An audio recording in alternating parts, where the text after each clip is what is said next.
வேலை பண்ணாலும் கலக்கலா பண்ணி வைக்கணும். அப்பதான் நாம செய்யற சமையல் மனம் குணம் எல்லாம் நிறைந்து வாசனைக்கு மூக்கு வாயிலான ஜொல்லு ஊத்தணும்.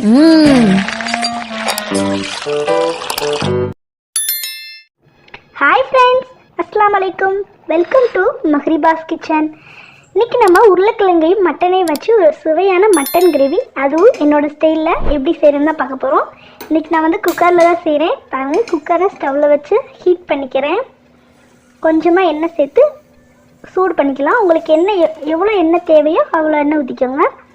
2 துண்டு கிராம்பு, 3 ஏலக்காய், அடுத்து 2 துண்டு பட்டை, ஒரு பிரிஞ்சி இலை, கொஞ்சமாக சோம்பு சேர்த்து இது எல்லாத்தையும் நல்லா வெடிக்க விடணும். வெடித்து வாசனை வரணும். அது கூட கொஞ்சமாக கருவேப்பிலை சேர்த்து நல்லா வறுத்துக்கோங்க. கொஞ்சமாக ஒரு 7 இல்லைன்னா 6 பூண்டு பற்கள் சேர்த்து நல்லா இதை வறுத்தணும். வெங்காயம் ஒரு 4 வெங்காயத்தை இது மாதிரி மிக்ஸி ஜாரில் போட்டு அரைச்சி வச்சுருக்கேன். அதையும் இது கூட சேர்த்து நல்லா வதக்கி எடுத்துக்கலாம். வெங்காயம் நல்லா அந்த பச்சை வாசனை போகிற அளவுக்கு வதக்கணும்.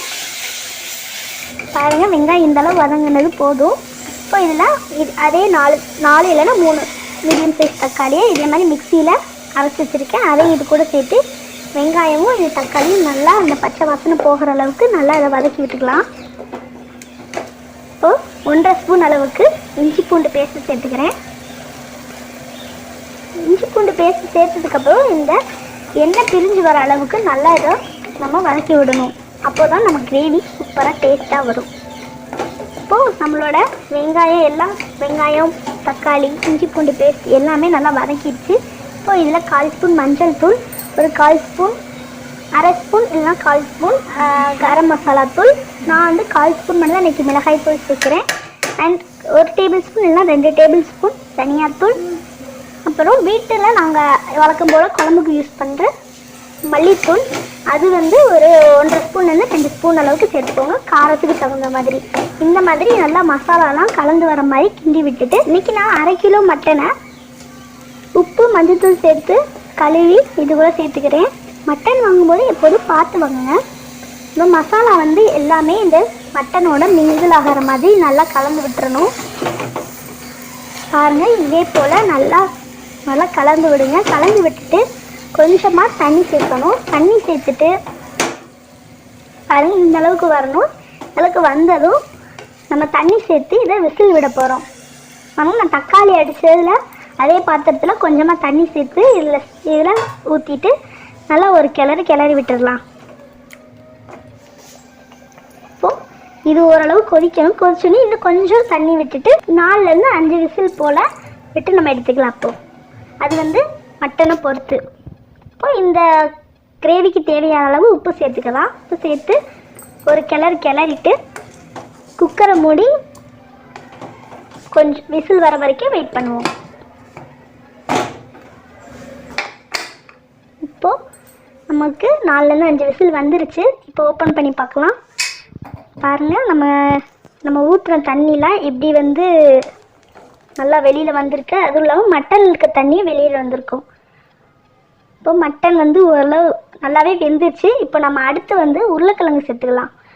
ஒரு 4 உருளைக்கிழங்கு இது போல் 4ஆக கட் பண்ணி சேர்த்து இதில் போட்டுக்கலாம். அதையும் போட்டு நல்லா ஒரு கிளறிட்டு இன்னும் கொஞ்சம் தண்ணி மட்டும் சேர்க்கணும். கிரேவி எப்போவுமே நம்ம வந்து உங்களுக்கு தண்ணியாக வேணும்னா தண்ணியாக வச்சுக்கலாம், இல்லை எனக்கு ட்ரையாக வேணும்னா ட்ரையாக கூட வச்சுக்கலாம்.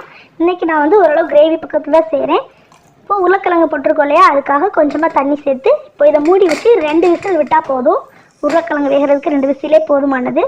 2 விசில் வந்து ப்ரெஷர்லாம் ரிலீஸ் ஆனதுக்கப்புறம் இப்போ குக்கர் ஓப்பன் பண்ணி பார்க்கலாம். பாருங்கள், நம்ம போட்ட உருளைக்கிழங்கு சூப்பராக வெந்துருச்சு. ஸோ இதுக்கிடையில் நம்ம சேனலை சப்ஸ்கிரைப் பண்ணலைன்னா சப்ஸ்கிரைப் பண்ணி வச்சுக்கோங்க. அண்ட் பக்கத்தில் இருக்க பெல் பட்டனை ப்ரெஸ் பண்ணி ஆல் கொடுத்து வச்சுக்கோங்க. பாருங்கள், நம்ம கறியும் உருளைக்கிழங்கும் இவ்வளோ சூப்பராக வெந்திருக்குன்னு. ஸ்டவ் ஆன் பண்ணி ஒரு 10 நிமிஷம் போல் கொதிக்க வச்சுக்கலாம். இந்த கிரேவி வந்து சப்பாத்தி, இட்லி, தோசை, நான் எல்லாத்துக்கும் சூப்பராக இருக்கும். என்கிட்ட இன்றைக்கி கருவேப்பிலை தான் இருந்துச்சு, அதனால் கருவேப்பிலை போட்டுக்கிறேன். ஸோ நம்மளோட உருளைக்கிழங்கு மட்டன் கிரேவி ரெடி ஆயிடுச்சு. நீங்களும் இந்த ரெசிபியை ட்ரை பண்ணிவிட்டு உங்களுடைய கருத்துக்களை கமெண்ட்டில் சொல்லுங்கள். இந்த வீடியோ உங்களுக்கு பிடிச்சிருந்தால் லைக் பண்ணுங்கள் அண்ட் உங்கள் ஃப்ரெண்ட்ஸ் அண்ட் ஃபேமிலி கூட ஷேர் பண்ணுங்கள். இன்னொரு இன்ட்ரெஸ்டிங்கான ரெசிபியோடு உங்களை நான் சந்திக்கிறேன். தேங்க்யூ ஃபார் வாட்சிங்.